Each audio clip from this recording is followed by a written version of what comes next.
everyone, good morning. Welcome to my YouTube channel Live with ನೇತ್ರ. ನಾನು ನೇತ್ರ. ಇವತ್ತು ಒಂದು ಅಗಲಕ ಪಲ್ಯ ತೋರಿಸಿದ್ದೀನಿ ಹಾಗೂ ಮತ್ತು ಜವಳಿಕಾ ಪಲ್ಯವನ್ನು ತೋರಿಸಿದ್ದೀನಿ. ಇವೆರಡನ್ನು ನಿಮಗೆ ಈಸಿಯಾಗಿ ಹೇಗೆ ಮಾಡೋದು ಅನ್ನೋದು ವಿಡಿಯೋ ನೋಡ್ತಾ ನೋಡ್ತಾ ಗೊತ್ತಾಗುತ್ತೆ. ಇನ್ನು ಡೀಟೇಲ್ ಆಗಿ ಬೇಕು ಅಂದರೆ ನೀವು ಕಮೆಂಟ್ ಸೆಕ್ಷನಲ್ಲಿ ತಿಳಿಸಿ ಪ್ಲೀಸ್. ಅದರಲ್ಲಿ ತಿಳಿಸಿದರೆ ನಾನು ಖಂಡಿತ ನಿಮಗೆ ಮಾಡಿ ವಿಡಿಯೋ ತೋರಿಸ್ತೀನಿ.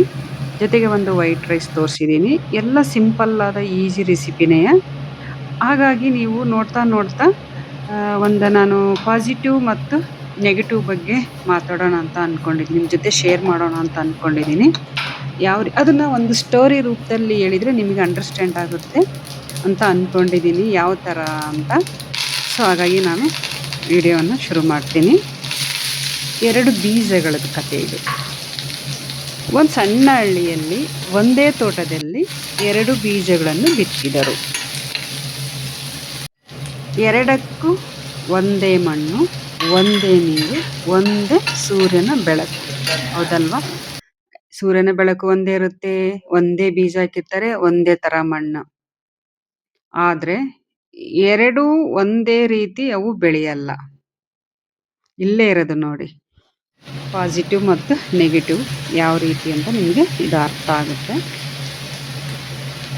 ಮೊದಲ ಬೀಜ ಯೋಚಿಸಿತು, ಈ ಮಣ್ಣು ತುಂಬ ಗಟ್ಟಿಯಾಗಿದೆ, ನಾನು ಬೆಳೆದ್ರೆ ಏನು ಪ್ರಯೋಜನ, ನನ್ನಿಂದ ಆಗಲ್ಲ ಅಂತು ಅಂದ್ಕೊಂಡ್ರೆ ಇದು ನೆಗೆಟಿವ್ ಯೋಚನೆ ಮಾಡ್ತು ಮೊದಲನೇ ಬೀಜ. ಅದು ಪಾಸಿಟಿವ್ ಆಗಿ ಥಿಂಕ್ ಮಾಡಿಲ್ಲ ನೋಡಿ ಅಲ್ವಾ. ಅದು ನಿಧಾನವಾಗಿ ಕುಗ್ಗುತ್ತಾ ಹೋಯಿತು. ಅದು ಬೆಳೆಯೋ ಆಸೆಯೇ ಕಡಿಮೆ ಆಯಿತು. ನೋಡಿ ಇಲ್ಲಿ, ಈ ಥರ ನಾವು ಅಂದ್ಕೊಂಡು ನೆಗೆಟಿವ್ ಅಂದ್ಕೊಂಡು ನಾವು ಇನ್ನಷ್ಟು ಕುಗ್ಗುತ್ತಾ ಹೋಗ್ತೀವಿ. ಅದೇ ಏನಾದರೂ ಒಂದು ಆಸೆ ಇಟ್ಕೊಂಡು ಪಾಸಿಟಿವ್ ಇಂದ ಅದನ್ನ ಏನಾದರೂ ಶುರು ಮಾಡಿದ್ರೆ ನಾವು ಮುಂದೆ ಬರ್ಬೋದಲ್ವಾ. ಹಾಗೆ ಅದು ಬೆಳೆಯೋ ಆಸೆನೇ ಕಡಿಮೆ ಆಯಿತು. ಇಂಥ ಗಟ್ಟಿಯಾದ ನೆಲದಲ್ಲಿ ನಾನು ಹೇಗೆ ಬೆಳೆಯೋದು ಅಂತೇಳಿ ಅದು ತನ್ನ ಆಸೆನೆಲ್ಲ ಕುಗ್ಗುತ್ತಾ ಹೋಯ್ತು, ಕಡಿಮೆ ಆಯಿತು ಆಸೆ. ಇನ್ನೊಂದು ಬೀಜ ಯೋಚಿಸಿತು, ಎರಡನೇ ಬೀಜ, ಇನ್ನೊಂದು ಬೀಜ, ಮಣ್ಣು ಗಟ್ಟಿಯಾಗಿದೆ ಅಂದ್ರೆ ನಾನು ಇನ್ನೂ ಬಲವಾಗಬೇಕು, ಆ ಗಟ್ಟಿಯಲ್ಲೇ ಅದು ಮೊಳಕೆ ಹೊಡಿಬೇಕು ಅಂತ ಅದಕ್ಕೆ ಅನಿಸ್ತು. ಸೂರ್ಯ ಕಾಡ್ತಿದ್ದಾನೆ ಅಂದ್ರೆ ನಾನ್ ಬೆಳಕಾಗ್ಬೇಕು ಅಂತ ಅನ್ಕೊಳ್ತು. ಈ ಸೂರ್ಯ ಸಾಕಷ್ಟು ಸೂರ್ಯನ ಬೆಳಕಿದ್ದಾಗ, ಬಿಸಿಲು ಇದ್ದಾಗ ಬೀಜ ಮೊಳಕೆ ಹೊಡೆದಾಗ ಅದು ಬತ್ತುತ್ತಲ್ವಾ. ಅದಿದೆ ಅಂತ ಹೇಳಿ ನಾನು ಇರಕ್ಕಾಗಲ್ಲ, ನಾನು ಮುಂದೆ ಬೆಳಕಾಗ್ಬೇಕು ಅನ್ನೋದು ಅದಕ್ಕೆ ಒಂದು ಆಸೆ ಇತ್ತು ಅದಕ್ಕೆ. ಆ ಥರ ನಾವು ಅನ್ಕೋಬೇಕು. ಅದು ದಿನಕ್ಕೊಂದು ಚಿಕ್ಕ ಪ್ರಯತ್ನ ಮಾಡಿತು.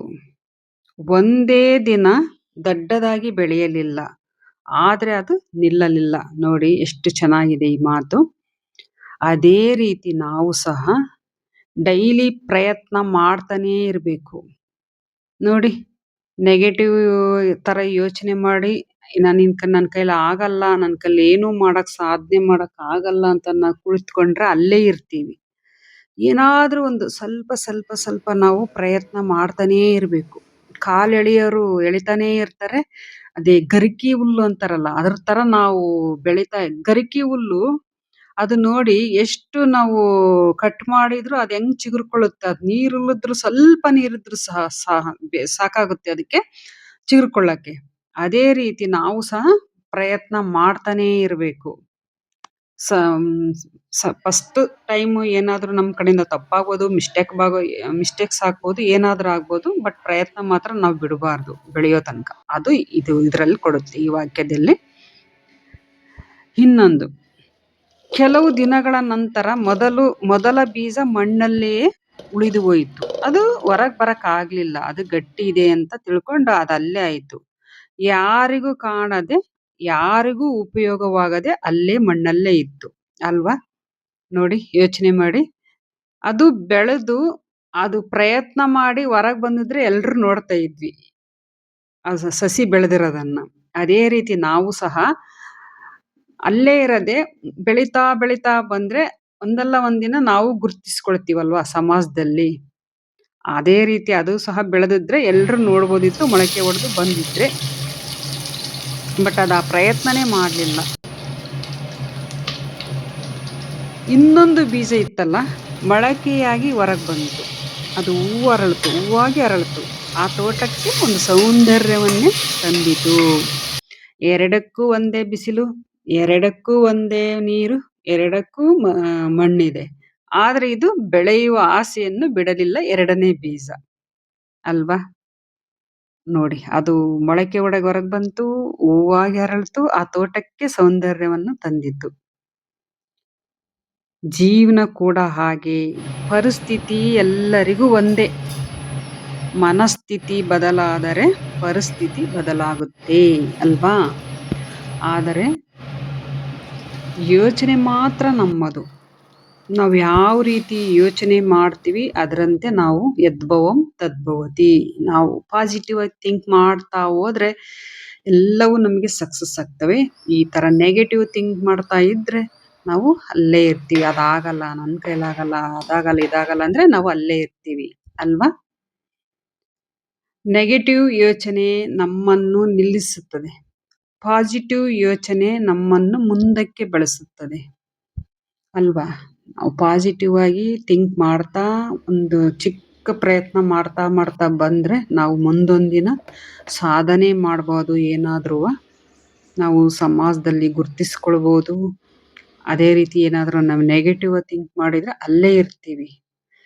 ಯಾರು ನಮ್ಮನ್ನ ಮುಂದೆ ಬಾ ಅಂತ ಕರೆಯೋರು ಯಾರಿರಲ್ಲ. ನಾವಾಗಿಯೇ ಆ ಮೊಳಕೆ ಒಡೆದೆ ಇಷ್ಟು ಗಟ್ಟಿಯಾದ್ರೂ ಎರಡನೇ ಬೀಜ ಮೊಳಕೆ ಹೊಡಿತಲ್ವಾ, ಆ ಥರ ನಾವು ನಿಧಾನಕ್ಕೆ ಸ್ವಲ್ಪ ಶುರುವಿನಲ್ಲಿ ನಮಗೆ ಕಷ್ಟ ಆಗುತ್ತೆ. ಬಟ್ ನಾವು ಒಂದೊಂದಿನ ಮುಂದೊಂದಿನ ಬೆಳೆದು ನಿಲ್ಲಬೇಕು. ಇವತ್ತು ನೀವು ಯಾವ ಬೀಜ ಹಾಕ್ತೀರಾ ಅಂದ್ರೆ ಮಣ್ಣಲ್ಲೇ ಉಳಿಯುವುದಾ ಅಥವಾ ಬೆಳೆದು ಬೆಳಕಾಗುವುದಾ? ಖಂಡಿತ ನಾವು ಎರಡನೇ ಬೀಜನ ಆರಿಸ್ಕೊಳ್ತೀವಲ್ವಾ? ಯಾಕಂದ್ರೆ ನೋಡ್ರಿ, ಅದೆಷ್ಟು ದೊಡ್ಡ ಸಣ್ಣ ಸಣ್ಣ ಪ್ರಯತ್ನ ಮಾಡಿ ಮೊಳಕೆ ಹೊಡೆದು ಆ ಸುಂದರ ತೋಟದಲ್ಲಿ ಸುಂದರವಾಗಿ ಹೂವು ಅರಳಿದೆ. ಅದೇ ರೀತಿ ನಾವು ಎರಡನೇ ಬೀಜದ ತರ ಆಗ್ಬೇಕು. ಆಯ್ಕೆ ನಮಗೆ ಬಿಟ್ಟದ್ದು. ಯಾವಾಗಲೂ ಆಯ್ಕೆ ನಮ್ಮದ್ದೇ ಅಲ್ವಾ? ಇದರಿಂದ ನಿಮಗೇನು ಅರ್ಥ ಆಯ್ತು? ಈ ಸ್ಟೋರಿ ತರ ನಾನು negative and positive and negative ಹೇಳಿದ್ದೀನಿ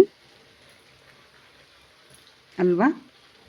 ನಾವು ಯಾವತ್ತು ನೆಗೆಟಿವ್ ಆಗಿ ಯೋಚನೆ ಮಾಡಬಾರ್ದು, ಪಾಸಿಟಿವ್ ಆಗಿರಬೇಕು. ನಾವು ಪಾಸಿಟಿವ್ ಆಗಿದ್ದರೆ ನಮ್ಮ ಸುತ್ತಮುತ್ತ ಪರಿಸರ ಪಾಸಿಟಿವ್ ಆಗಿರ್ತದೆ.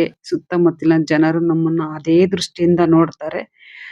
ಬೇರೆಯವರಲ್ಲಿ ನಾವು ನೆಗೆಟಿವ್ ಕಂಡ್ರೆ ಅದು ಸಹ ನೆಗೆಟಿವ್ ಆಗೇ ಬಿಡುತ್ತೆ. ನಾವು ಬೇರೆಯವರಲ್ಲಿ ಪಾಸಿಟಿವ್ ಕಂಡ್ರೆ ನಾವು ಪಾಸಿಟಿವ್ ಇರ್ತೀವಿ, ಬೇರೆಯವರಲ್ಲಿ ಸಹ ನಾವು ಪಾಸಿಟಿವ್ ಅನ್ನು ಕಾಣ್ಬೋದು. ಈ ವಿಡಿಯೋ ಇಷ್ಟ ಆದರೆ ಲೈಕ್ ಮಾಡಿ, ಶೇರ್ ಮಾಡಿ, ಕಮೆಂಟ್ ಮಾಡಿ. ಹೊಸದಾಗಿ ನೋಡೋರಿದ್ರೆ ಪ್ಲೀಸ್ ಸಬ್ಸ್ಕ್ರೈಬ್ ಮಾಡ್ಕೊಂಡು ನೋಡಿ. ಮತ್ತೆ ಇನ್ನೊಂದು ಇಂಟ್ರೆಸ್ಟ್ ವಿಡಿಯೋದೊಂದಿಗೆ ಬರ್ತೀನಿ. ಯಾಕಂದ್ರೆ ಇದೆಲ್ಲ ನಿಮಗೆ ಈ ವಿಡಿಯೋಸ್ ಅರ್ಥ ಆಗುತ್ತೆ ಅಂತ ಅನ್ಕೊಂಡಿದ್ದೀನಿ. Thank you. ಬಾಯ್.